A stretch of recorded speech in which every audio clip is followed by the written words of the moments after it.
China, una de las economías más grandes y poderosas del mundo, ha vivido en las últimas décadas una historia de crecimiento impresionante. Sin embargo, en los últimos años el gigante asiático enfrenta desafíos que amenazan su estabilidad económica. Hoy analizaremos la historia económica en decadencia de China y lo que esto podría significar para el futuro del país y el mundo. ¡Vamos, exploremos el planeta! Acompáñanos a entender las causas y efectos de este complejo fenómeno. En 1980, bajo la dirección de este hombre, Deng Xiaoping, el nuevo líder supremo de la República Popular China, una pequeña ciudad al otro lado de la frontera con Hong Kong, recibió privilegios económicos especiales para comerciar e interactuar con el mundo capitalista exterior. En ese momento, la ciudad albergaba a solo alrededor de 330,000 personas, un número pequeño según los estándares chinos, ya que el país acababa de convertirse en la primera nación de la historia en albergar a más de 1,000 millones de personas. En los 40 años transcurridos desde entonces, Shenzhen, esa pequeña ciudad de antaño, se ha convertido en una de las ciudades más grandes y de mayor influencia económica del mundo. En 2018, superó el Producto Interno Bruto de su vecino directo Hong Kong, un centro global de comercio que ha existido durante cientos de años y que ahora es la octava ciudad más grande del mundo por población total, un cambio enorme con respecto a una ciudad de tamaño promedio de hace solo 4 décadas. La historia de Shenzhen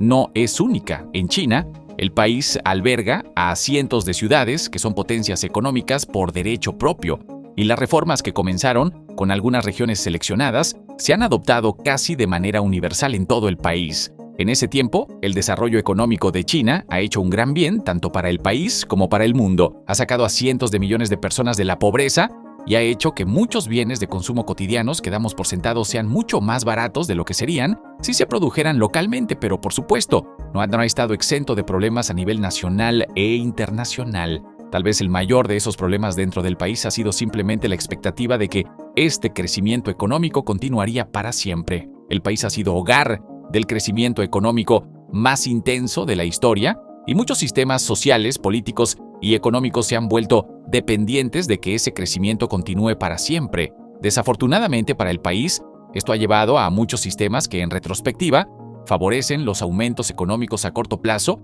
a expensas de la estabilidad económica a largo plazo. Y ahora, 40 años después, el largo plazo puede haber llegado de algunas de las maneras más inesperadas imaginables. Entonces, ¿por qué las tasas de crecimiento que serían notables en cualquier economía común son un problema en China? De manera similar, ¿por qué está causando preocupación en tantos economistas que las cosas se estén volviendo más baratas? ¿Cómo es posible que un país con un endeudamiento nacional relativamente bajo esté enfrentando una crisis de deuda? Y finalmente, y tal vez lo más importante, ¿es esto diferente de las docenas de otras veces en que economistas y comentaristas han predicho la inevitable desaparición de la segunda economía más grande del mundo? Ya sea que tu país esté mejorando su economía o no, tus circunstancias individuales pueden ser totalmente diferentes a las de los demás a tu alrededor.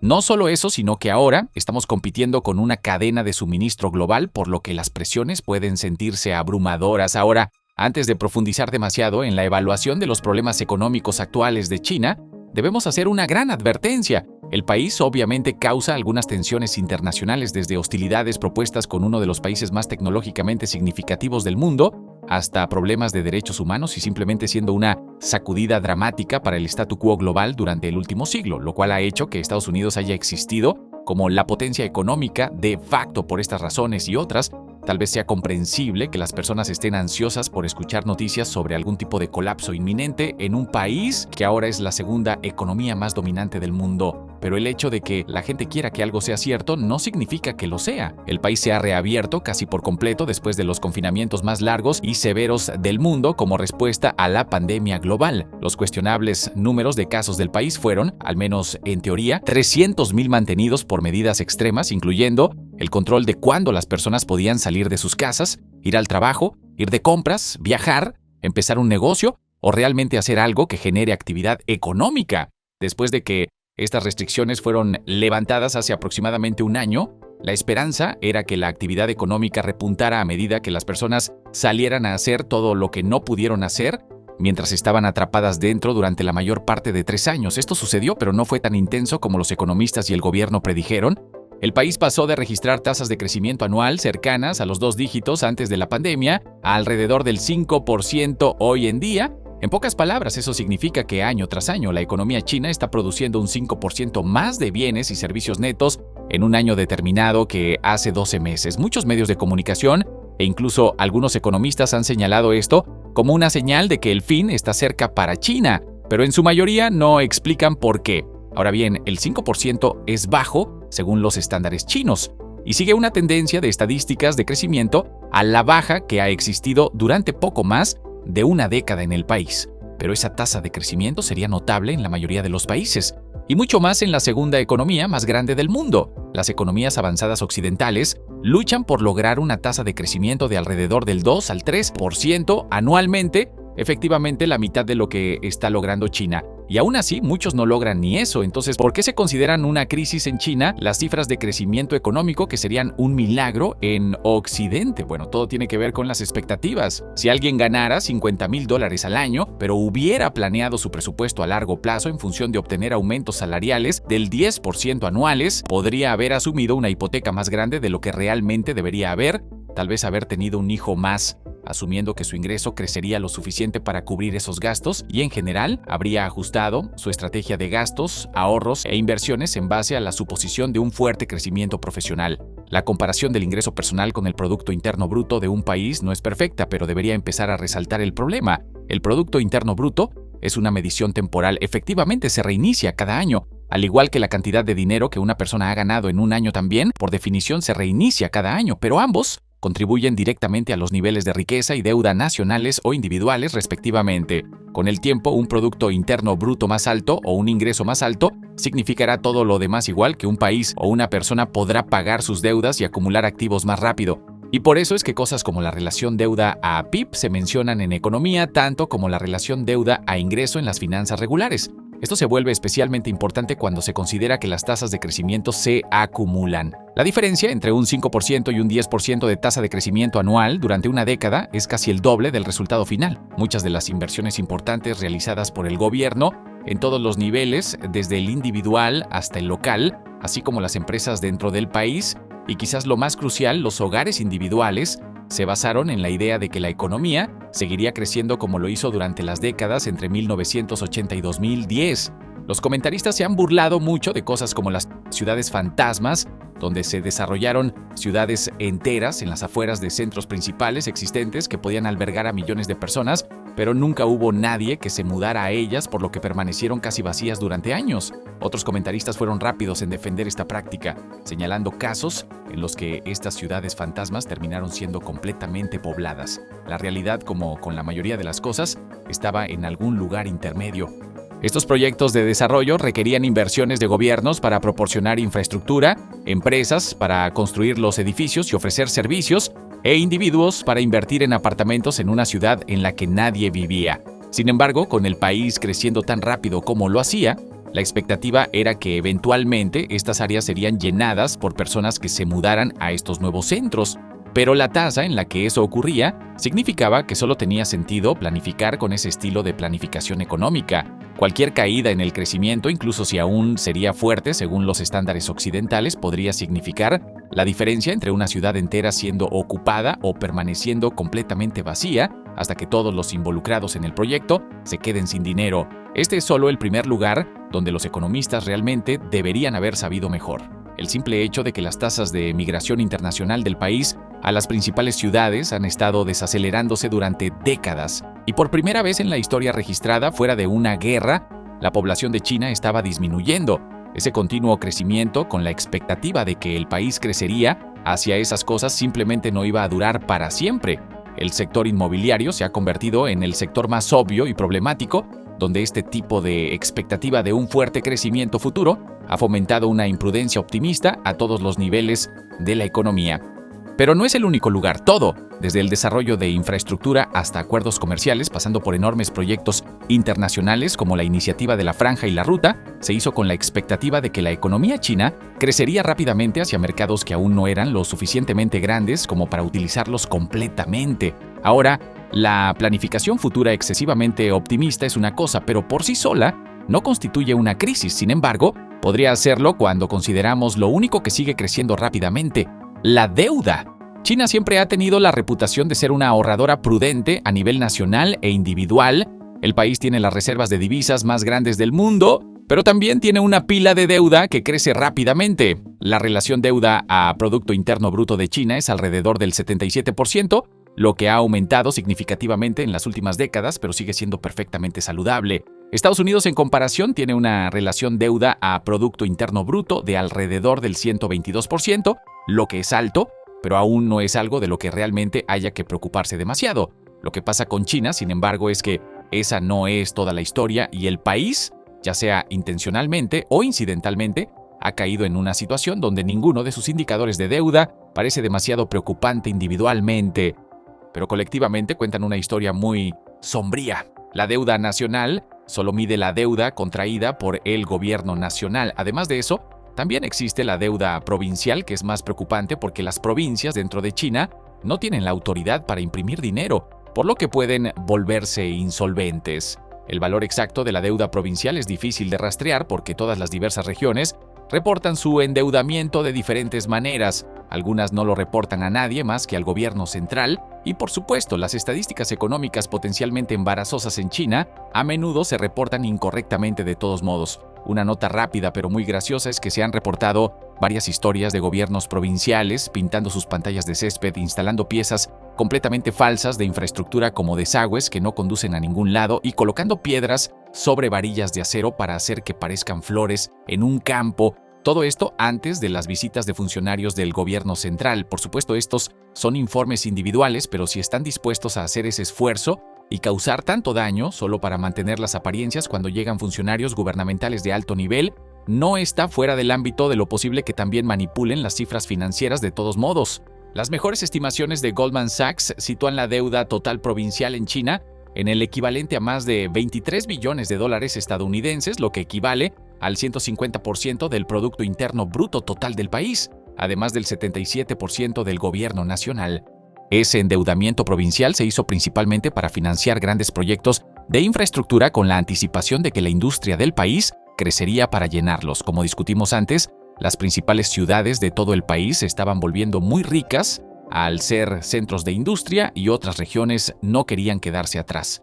La principal fuente de ingresos para estos gobiernos municipales es la venta de tierras de propiedad estatal a desarrolladores mediante arrendamientos de 70 o 99 años, pero solo pueden vender esa tierra si las personas están dispuestas a comprar propiedades, y las personas solo están dispuestas a comprar propiedades si el gobierno local estaba invirtiendo en grandes proyectos. La deuda combinada de los gobiernos provincial y nacional, si las estimaciones son correctas, sería superior al 200% del Producto Interno Bruto del país, lo que es donde las alarmas comienzan a sonar incluso en las economías más resilientes. Ahora, para ser justos, los estados individuales dentro de Estados Unidos que estábamos usando como punto de comparación también tienen sus propias deudas y colectivamente suman 3.300.000 millones de dólares en endeudamiento total. Así que sigue siendo una cantidad significativa, pero una fracción diminuta de la deuda del gobierno provincial en China, que sigue siendo, en términos nominales, una economía más pequeña. Pero un problema de deuda